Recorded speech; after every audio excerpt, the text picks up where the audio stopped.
পর্যন্ত আসলে ঘটনাটা এত মানে আকস্মিকভাবে হয়ে গেছে, মানে আমি এখনো আমার বিশ্বাস হয় না যে ও নাই। মানে আসলে এটা বলার মতো না এখন, মানে কি হইলো মানে কিভাবে কি হইলো এটা আমাদের কল্পনার বাইরে। রাজনৈতিক নাকি কোনো অন্য কোনো ইস্যু থাকতে পারে?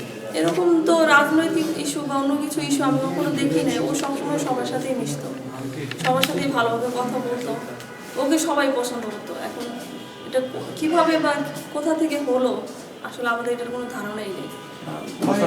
মুসাফির ভাই তো কারণ নজর কেন্দ্রিক তার একটা চলাফেরা ছিল বা এই কেন্দ্রিকটা। আচ্ছা, আমি একটু বলতে চাচ্ছি যে আগে থেকে কোনো হুমকি ধামকি বা এরকম ঘটনা করতে পারে এমন কোনো আভাস কি আপনার কখনো কিছু বলে নাই। আর ওই যে যেটা আমি বললাম যে ও মানে পারিবারিক ব্যাপারের সাথে রাজনৈতিক আর ব্যবসায়িক ব্যাপারগুলো বাসায় তেমন একটা আলোচনা করতো না, বাচ্চাদের সামনেও বলতো না, আমাকেও খুব একটা বলতো না। মাঝে মধ্যে কিছু হইলে মানে কার সাথে দেখা হইলো কথা হইলো এগুলো একটু বলতো, কিন্তু এর বাহিরে কোনো কিছু কখনোই বলতো না। সব শেষ করে দেয়? এই আগামী পথ চলাগুলো আসলে কতটা কঠিন হবে কি মনে হয় সার্বিক?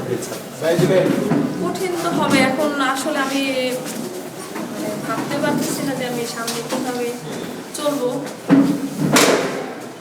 এগুলো কখনো চিন্তা করি নাই তো ওকে ছাড়া যে মানে চলতে হবে, এগুলো আসলে চিন্তাই নেই, মানে ধারণার বাইরে।